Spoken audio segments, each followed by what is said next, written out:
Na Band FM, quem ama não esquece.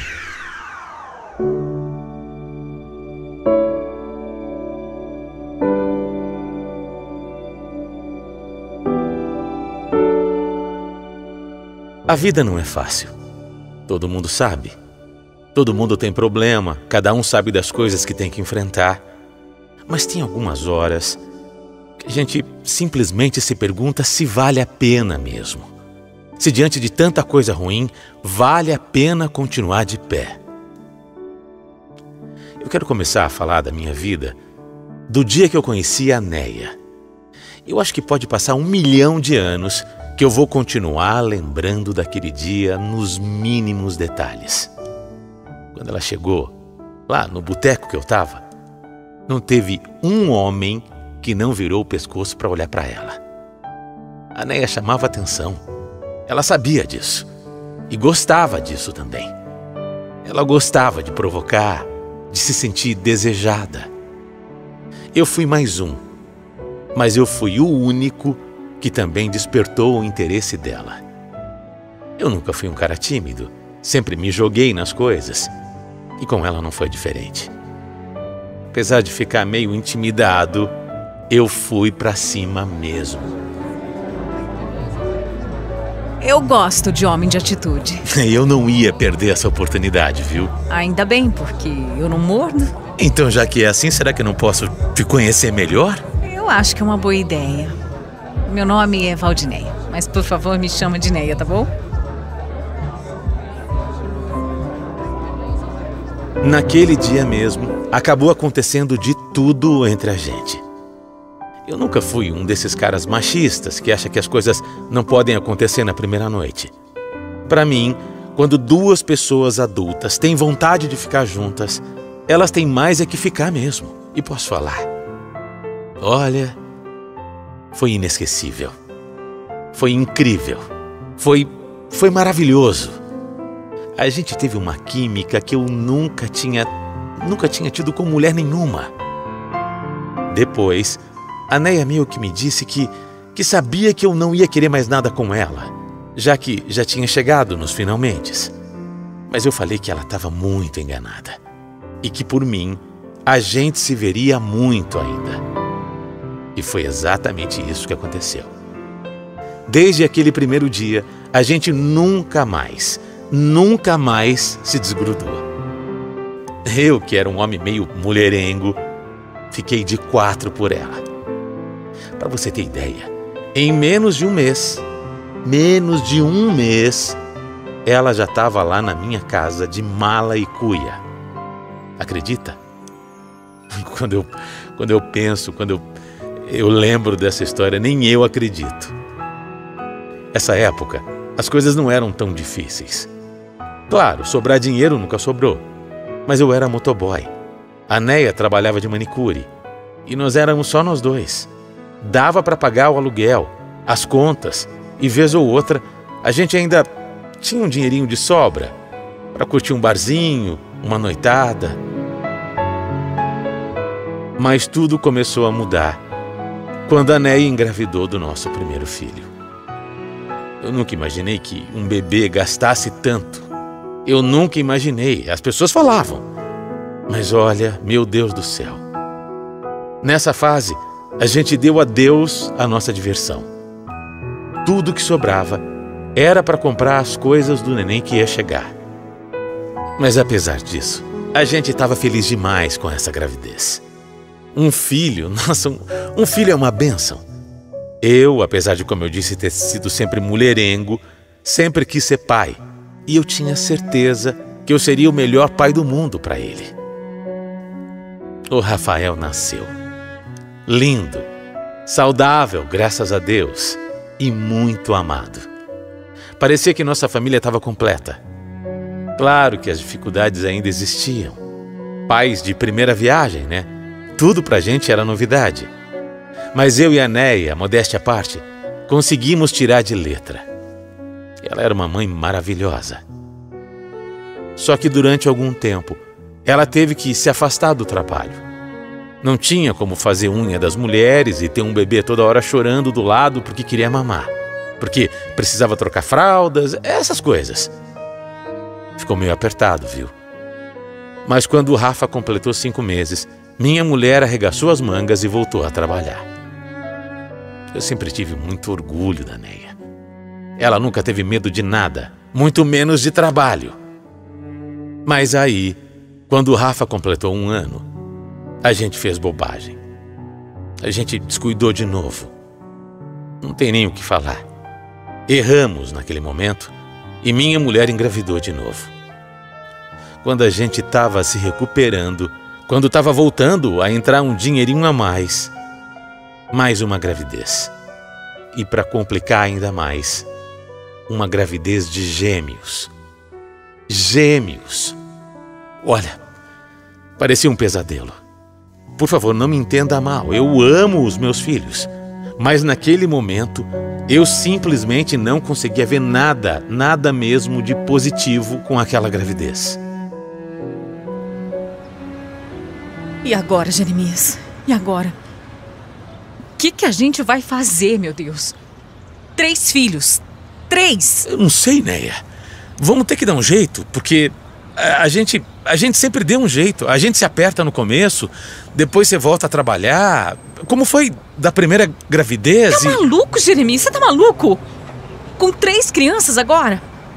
O Rafa pode ir pra creche, mas 2 bebês de uma vez pra cuidar e trabalhar também? Olha, eu não sei como é que vai ser isso, eu não sei, eu tô desesperada.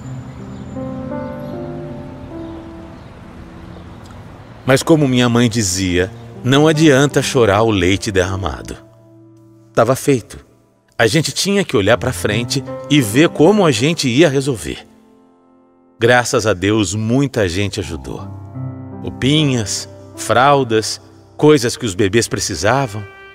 A Neia trabalhou até o último dia que deu. Era um risco.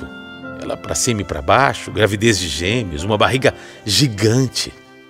Mas a gente precisava. Eu trabalhava mais de 16 horas por dia. Uma loucura. Só que mesmo assim, não era suficiente. O dinheiro não dava. A conta não fechava. Só eu trabalhando, 5 bocas para alimentar. As coisas realmente apertaram. Mas apertaram de um jeito que complicou mesmo. A Neia pensava no que poderia fazer. Pensou em cozinhar em casa para vender, mas eram 2 bebês.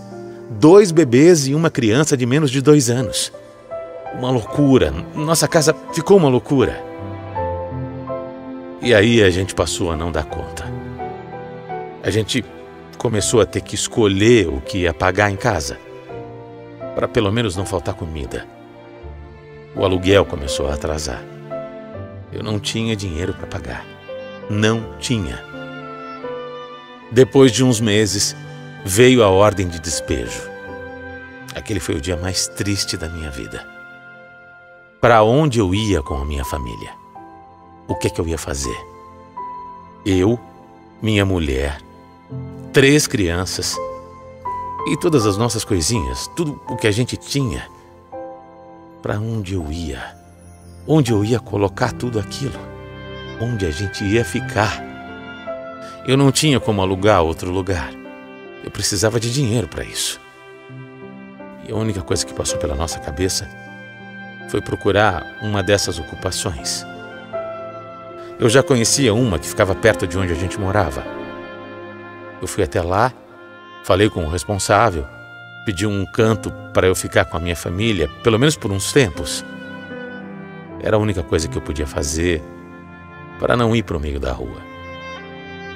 Ali era um espaço grande e vazio, e cada um meio que construía o seu barraco. E foi o que a gente fez. Eu consegui um dinheiro emprestado de uns conhecidos e a gente construiu ali um barraquinho que era praticamente 2 cômodos. Difícil, uma situação que eu nunca imaginei passar. Era horrível, era humilhante. Mas eu coloquei na minha cabeça que era temporário. A Neia, coitada, ficava me consolando, dizendo que era uma fase, que ia passar, que a gente ia conseguir melhorar. Mas quando a fase é ruim, demora demais para passar. Menos de 2 meses depois da gente ter chegado nessa ocupação, baixaram os policiais lá e destruíram tudo. Depois eu fiquei sabendo que era uma reintegração de posse. Eles estavam ameaçando fazia tempo, mas não tinham dito uma data. E aí, do nada, no meio da tarde, chegaram acabando com tudo. Tudo o que a gente tinha. A única coisa que eu salvei foi a nossa geladeira. De resto, a gente perdeu tudo. Tudo. Porque logo depois também começou um incêndio ali. Meu Deus do céu, quando a gente acha que não dá para piorar, né? Eu perdi todas as roupinhas dos meninos, fogão, uma TV pequena, documentos nossos, tudo. Foi um desespero. Ninguém sabia o que fazer, para onde ir. As pessoas revirando os restos para ver se achavam alguma coisa. Na hora eu fiquei em choque. Eu ainda nem tinha pago o dinheiro que eu tinha emprestado para construir ali e perder tudo. Jeremias. Né, acabou.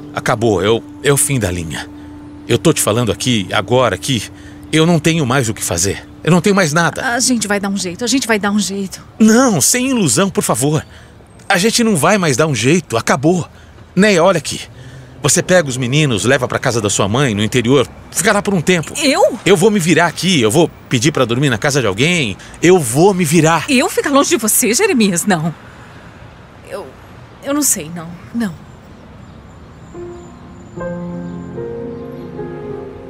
Mas eu convenci ela que era melhor. O melhor era ficar com os nossos filhos. Eu não sabia o que eu ia fazer da minha vida, eu não sabia pra onde ir, eu não podia colocar a Neia nessa situação. A gente então pegou o pouco de dinheiro que tinha, comprou umas passagens de ônibus e ela foi embora com os meus 3 filhos. Era temporário. Era só até eu me ajeitar, pagar o que devia, recomeçar, arrumar um lugar pra gente ficar. Eu fiquei indo de casa em casa. Um amigo aqui, outro ali. Depois eu consegui alugar um quartinho no fundo de uma casa. Não tinha nem banheiro. Era só pra mim. Era só pra eu dormir. Era só uma cama. E assim eu fui tentando me reerguer. Eu não vou mentir. Tinha dia que eu ia dormir sem saber se eu ia conseguir comer no dia seguinte. Tinha dia que eu realmente só fazia uma refeição. Tinha dia que nem isso. Tudo porque eu guardava. Tudo que eu conseguia, eu guardava. Todo o dinheiro que eu conseguia, eu guardava. Eu tinha que honrar o empréstimo que eu tinha para depois conseguir trazer a minha família de volta. Naquele momento eu pensava que eu não precisava comer, eu só precisava me recuperar. Todos os dias eu falava com a minha mulher. E pelo menos eu ia ficando mais tranquilo, vendo que meus filhos estavam bem cuidados. A família dela estava ajudando, dando um teto, dando comida para eles. Isso já me confortava. Mas quando eu deitava na minha cama para dormir, eu me sentia um inútil. Um lixo. Um homem que não era capaz de dar o mínimo para a família. Só Deus sabe o quanto eu chorei. O quanto eu rezei para que as coisas melhorassem. Eu tinha tanta saudade da Neia, tanta saudade dos meninos, mas tanta. Parecia que o meu peito ia explodir. Quantas noites eu passei chorando sozinho. Mas antes mesmo que eu conseguisse dar um jeito na minha vida, eu recebi um dia uma ligação da Neia. Só pelo alô dela, eu já tinha percebido que alguma coisa não estava normal. Alguma coisa tinha acontecido. A voz estava diferente. Um tom de voz diferente. Eu percebi. E na hora que ela começou a falar, ela não teve dó de mim. Ela nem tentou fingir que se importava. Eu não volto mais, Jeremias, porque eu arrumei outro homem. Dessa maneira, desse jeito, curta e grossa, seca, sem piedade. Eu não estava entendendo. Eu juro que achei que era algum tipo de brincadeira no começo. Mas ela, como se não bastasse me dizer isso, ainda me humilhou. Quanto tempo você acha que eu ia ficar esperando? Quanto tempo? Um homem que não consegue prover a própria família. A vida inteira eu ia te esperar? A vida inteira passando sufoco? A vida inteira pedindo ajuda? A vida inteira sem ter um homem de verdade na minha vida? Olha, foram coisas horríveis. Eu nunca esperava isso dela. Eu percebia que ela estava mais seca, ela estava mais distante, mas eu nunca imaginei que ela teria coragem de fazer isso comigo. Nunca. Mas era isso. A Neia tinha arrumado outro homem, outro marido, outro pai para os meus filhos, para os meus filhos. Em menos de 4 meses que ela tinha ido para a casa da mãe, ela me tirou completamente da vida dela. 4 meses. Eu sou realmente um fracassado. Eu fracassei em tudo o que eu fiz na minha vida. Sabe, às vezes eu sinto que eu tô sobrando nesse mundo. Que não tem sentido eu ficar aqui. Porque eu tô sem rumo, sem saber o que fazer. Eu tinha um objetivo: juntar dinheiro para ter a minha família de volta.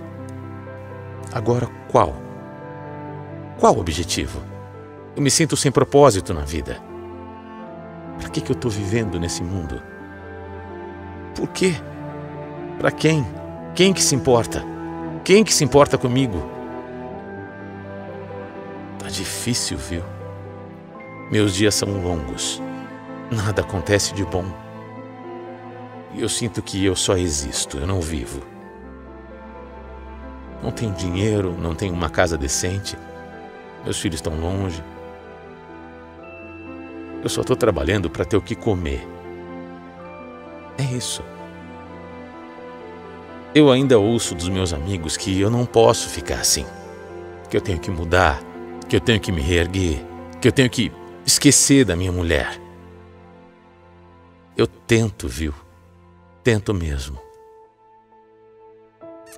Tem dia que eu tô bem, tem dia que eu consigo respirar, que eu consigo olhar para frente, que eu tenho um pouco de esperança. Mas tem dia como hoje, agora, escrevendo a minha carta, que eu penso no pior. É muito difícil. Mas eu vou aproveitar que eu estou escrevendo para o Quem Ama Não Esquece da Band FM, para fazer uma promessa para mim mesmo. Eu não vou desistir. E eu estou prometendo isso para mim mesmo e para você que está me ouvindo agora, para você que está ouvindo a minha história. Até para eu me cobrar, sabe? Até para eu ouvir das pessoas que vão escrever aqui, que vão comentar a minha história, que esse é um compromisso que eu estou fazendo aqui. Um compromisso mesmo. Um compromisso de vida. Eu não vou desistir. Eu vou me reerguer. E eu quero voltar aqui para contar a minha história. Para contar que eu superei tudo isso. Para contar que eu consegui. Eu tenho certeza que muito do que eu vou ouvir vai me ajudar. Eu preciso dessa força. Eu preciso ter coragem. Eu preciso viver. Porque fácil não tá. Mas eu prometo para todo mundo que está me ouvindo agora: eu não vou desistir.